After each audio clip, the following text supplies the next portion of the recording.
Okay, good morning, everybody. Thanks for joining Urbanise Talks on another episode on new paths in tech. I'm Natasha from Urbanise Technology, better known as Sister Bots to all of you. So thanks for joining us. Today we have another treat for you. We have a giant in the industry, George from Microsoft, joining us. George, welcome. Thank you so much. I appreciate it. Just I'm from Cloud on Demand. Yes. Yeah. We're a distributor of Microsoft PCs. Okay, that's what I mean. Tell me a little bit about how you got to Microsoft, Josh. So my career actually started just working with people. So I'm someone who loves working and interacting with people.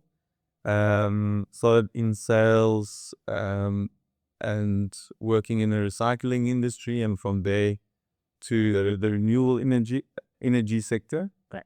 And with my sales there, and I also then decided to try something new, and I applied for the position at Cloud on Demand, and then that was my introduction to Microsoft. I recall actually the interview process was a process where the first interview was just the manager trying to get to know me, and then the second one I actually needed to present, on cloud. And I remember thinking the only thing I know about cloud is Google Drive and how to save photos and pictures and documents on Google Drive. So yeah, I've got this. This is gonna be easy. And yeah, so that was my introduction, and it took me 3 months just to study and get to know some of the products. And it's now been more than a year, and actually still learning and still growing, and with the Microsoft products. And I'm especially interested in the Azure environment, and trying to obtain a Azure Architect certification. So that's where I'm working towards. Tell us a little bit about the myth that you have to be technical, uh, to work for a technology company per se. Yes. So, well, I always believe that knowledge gives you confidence. So it's always important to understand what you are, working with. Um, but as I came from a completely different industry, I didn't have the background in software and in technology and the IT sector. So I think what the company saw in me was my people skills and the fact that I can interact with people, and and now being a personality, going places. I would say that it is to your benefit, to your benefit to have the IT and the technical background. That is, I did not have it IT technical background. There is platforms and ways that you can actually self-study as well and grow yourself as well. So I think it depends on the individual. It depends on what is your drive, where do you see yourself, and what do you want to achieve. And Microsoft does an amazing job. I mean, they've got learn platforms that you can actually go and start learning Microsoft security, AI, and my specific field that I'm focusing on is now the Azure one. So and you can do it on your own pace. It's not something that it's difficult to navigate. Me as a father of two and beautiful kids and a wife that's way out of my league. I always say, I will never let her go, because I will never ever find such a beautiful wife in my life again. So, if I can navigate a full-time job and still try and get these certifications, I believe anyone can do it. Yeah. And I think you mentioned such key things about the idea to learn, because I think it must be very intimidating for you to stand in front of, this panel interview and then present with limited knowledge. How did you navigate that? With research, I did my research beforehand, and there's a lot of tools that can help you out there. I know AI is a big factor today, and people love using AI. And I must admit that I also use AI to research the topic I needed to discuss. But other than that, I believe still in the human connection. I believe in speaking to the person, having the respect to the person, and yeah. So I think that is what I use to prepare for that interview. And yeah, basically just selling, the fact that people matter. It's important to have a love and respect for people. And I think what I enjoy so much about the industry is that you can come with no technical background. Like we all don't know how to kit the motherboard and upgrade the PC. It's at solder the RAM or so anything like that. But you can come in from a totally different background as long as you've done your research, like you said, as long as you have the attitude, a positive attitude to want to learn. I think that you're teachable. And the people that interviewed you in Microsoft obviously saw something in you. And that's so important. People want to see people and want to be able to make the connection, like you just said. And you should be able to have heart, because that allows you to grow as an individual in that role. Yeah, no, I definitely agree with you. Or perhaps it was the day my son looked up to me and said, "Data." So I thought, "Data." Uh, and that's a terrible banter. I had to bring him in. To do apologies for that. What I wanted to check with you, what is the three parts, main parts, part points in terms of entry into tech? Do you think you have to go to university? Do you think you have to have some training? Do you think you have to have maybe some life experience or a combination of all? So, um, well, it's difficult for me to say because I didn't go and study. I didn't get a bachelor's degree in IT. So for me to be in this sector and to work in this sector, it's a privilege. Yeah. Number one, I do believe if I did do the studies, I would have, had a little bit more of an advantage. Like I said, I'm a year in, and there's still things that I'm learning constantly. Um, the first time I heard pen testing, I thought the person's pen was not working, so I handed him my pen, and it turned out that was not what he was looking for.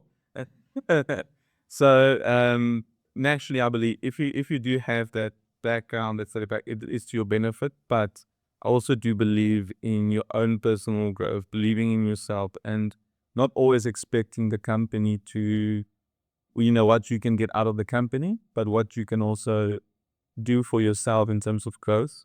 Like I mentioned to you, there's lots of ways that you can study. Um, Microsoft, like I mentioned to you, uses that Microsoft Learn platform that helps, and they even host like sessions at their offices that you can attend as well, and you can do your certifications, and it's an international certification that you didn't receive. So, um, uh, to get back to the answer, I believe anyone that wants to get into the sector can get into the sector. That just depends on your efforts and how hard you want to put into it. And yeah, I would say people skills are important. But I think life is so much like that. If you got to try and then you're unsuccessful and then you have to try again and try as many times as you need to try to get to where you need to go. But you said so many important things like, look at the value I'm adding, bringing to the company instead of just looking what a company is doing for me. And look away from just, providing getting a salary for a job done. But look at building a career, I think in the long term, that's important. Very important, definitely, yes. And there's always people talk about looking at the glass half full, half empty. For me, people see problems sometimes. People come to a company and they see there might be processes that for them is not a little bit uncomfortable. But if you just, have that mindset that, every problem is an opportunity for you to grow and to better, to improve, um, it also makes a big difference. I always say, don't always just bring up the problems, but also come with the solution as well. Try and find the solution. If the process is, tedious for you, try and find an easier way. I think Vuzi, as I told you, I like to listen to his podcasts. He talks about lazy people in his company, and he says it's very important to have lazy people.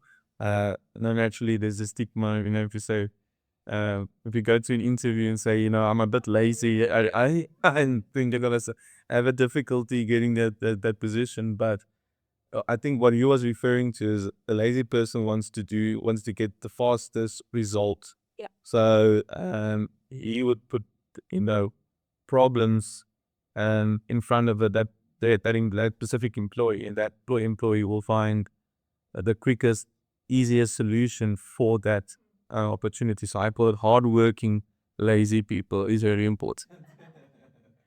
I think it's so important to also having a balance between book smart and street smart. Yeah. Because the book smart makes quite a difference.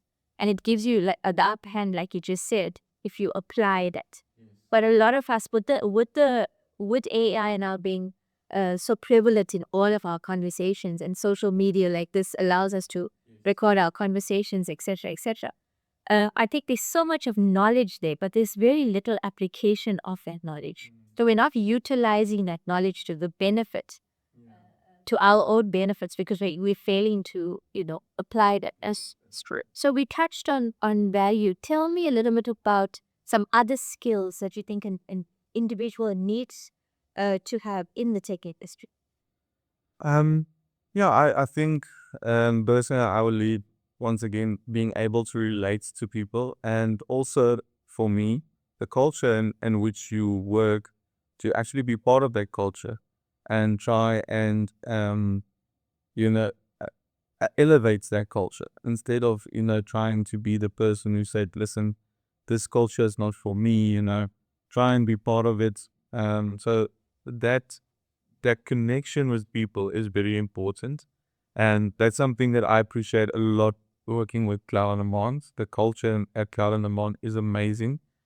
You feel part of a family, and they really do invest in their people. um I think I wouldn't have been where I'm at the moment if it wasn't for Club and Amon specifically, because with them, it's you matter, people matter actually. And I had some hardship that I went through last year, which was a little bit of a difficult time for me. And the thing that I remember the most, and I'll always carry this with me, is the indie actually coming to me and said, Josh, what is it that you need?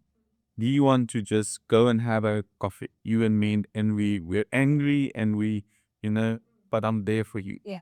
And for me, that just meant the world. So being part of that culture, being a team player, I think is very important. And because it's the way you drive to work. If you understand what I'm saying, it's not if you go to work with a heavy heart, it makes it difficult. Um, and then also put in the effort. Think on the subject of culture, like you just said, uh, it makes a huge difference to be part of a culture like Microsoft and Cloud and Bond, where there's belonging, where there's understanding. But like you said, there are people messed up. And I always say to my team that uh, you contribute to the culture.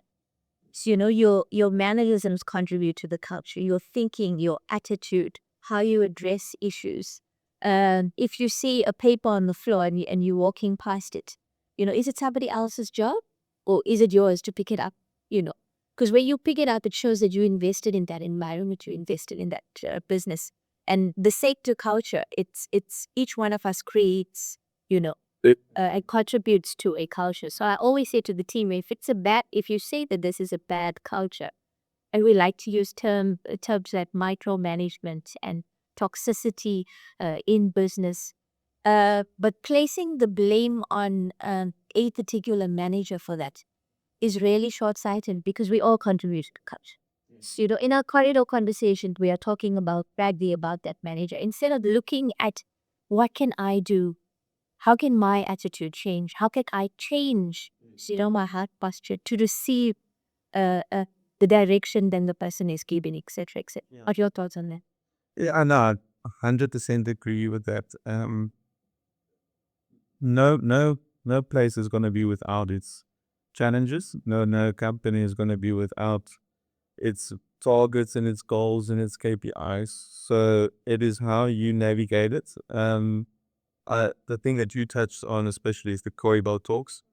I believe, that's the biggest thing that can actually hurt the company culture is the behind the behind the water cooler talks, as they would say. Um, and to not be part of it and to rather try and be part of the solution and rather than creating the problem. So it's what once again it's your outlook. What can I do? How can I assist? How can I enhance this process? um I actually had a talk with my previous GM in my previous company and he said, Josh, the meetings now is a lot shorter because you're not there to object to everything. And I had such a laugh about it because I am that type of person. I'm that type of person that wants to be involved. If I'm sitting in a meeting and I'm quiet and I'm not asking questions, that means it for me personally, it means that I don't show any interest. But the person that shows interest is the person that wants to fight for the company and wants to also have, because if the company succeeds, you all succeed. And a lot of people must understand that. Um, with the IT sector, and it's a very tough market. I've seen this with my discussions with my partners. Um, it's a very trusted community. Yes, If community. if you get a partner, that partner is someone who trusts in you, and they will stay with you for 30 years. So this is something that I had to learn as well, is to not just be that person, that guy that says, yeah, I'll do this, but actually become a trusted person, someone that they can come to for advice. And I'm not always going to be the person that's going to give them the advice that they might want to hear, but I'll always try to give the advice that's with the partner's best interest in mind. And I think it's so important to say I'm invested, like you said, in the company so much so that I'll voice my opinions. I and I think it's twofold. People should voice their opinions, but they can only do that in an environment that listens. And that's what you said, Urbanise and Microsoft does really, really well. They allow you the platform to say, let's take a step back, let's relook at our processes. But I think we missed this, or I think we need to do more of this and less of this. And that's such important because then you hear people's heart for the business and you allow them to at least bring solutions to the table. So it's always something that management will miss for whatever reason. But to hear the people actually on the ground giving their input is really important. Yes. If you had to break into tech again, tell me what you would do differently, if anything. I would have loved to have a background in IT. I think that would have been more beneficial for me in terms of study. So I think that would have assisted me, or knew that the ping testing wasn't the ping that was not working, that this actually really security. So I think that would have assisted me. But once again, like I said, um, it's about what you can also bring to the table, and everyone has a specific thing that they can bring to the table. I've actually heard the saying, so I'm someone who struggles to sleep, so I would think every conversation, I'll go over it 3 5 times before I go to sleep. And the person actually said to me, Josh, that same brain that makes it difficult for you to sleep and overthinks everything is also the same brain that helps you to think on your feet when there's a problem, and when there's something that you can solve for. And for me, that actually opened my eyes to say that I also have something that I can contribute. And like you said, the twofold, the environment that especially Cloud and Demand and Microsoft brings us, is that you're always welcome to bring an idea to the table. Yeah. What is a realistic time frame you would give somebody that's listening now and then wants to be a to tech? Um, so to be honest with you, when I joined Cloud and Demand, I was told give it 3 years. Right. 3 years. And this is just in the software, so I specialize more in the software than in the hardware. So it depends naturally in which section you are going into. I'm now a year in, and I won't even say that I'm halfway through my studies. So I would say at least about 2 years, give it 2 years. But there's always like I said, other skills that you can contribute, and it will also assist you. I think like we touched on through this episode, there's many free platforms that people can use, and you can contact us on sales@urbanise.tech for that information. But I think through the transferable skills that you just mentioned that we need to be having, it's a positive attitude, as they said. It's to be teachable, so to be agile enough, I think, also to permit to be able to solve for, and solve toward a solution instead of looking more at the problem or at the company as the price. I think that's so important. But I think to be intentional, to plan, to understand, okay, this is what I can contribute to the Basel before I go in. This is my research. How do I plan according to that? And to be a little bit more intentional, at this end, because the market is so saturated in tech. Yeah. And it's a very small communities. So naturally, if you've been at distribution, you go back to distribution from one distributor to the other. If you've been at at our demo, you go from company to company to hopefully seek some sort of fulfillment. But I think the key is that the fulfillment starts within you and me first. Yes. Before, and I hope everybody gets that from this episode. Is there anything that you'd like to add before we leave? No, just thank you guys so much for the opportunity. And Urbanize is such an amazing company. It's honestly an honor to be partnered with you, with Urbanize, and I honestly wish all the best for the podcast. I'm ready to start giving out my signatures wherever. It's kind of living the high life. Yeah, the high life now. But no, I think what I can say is that every time I come to Urbanize, it feels like I'm coming to my family. I'm coming to visit my family, and yeah. Also, thank you for this opportunity. Yeah. So thank you, everybody. Please contact us on sales@urbanise.tech. Please like, subscribe, and share. And we look forward to seeing you again for the next episode. We hope you got something from this. Keep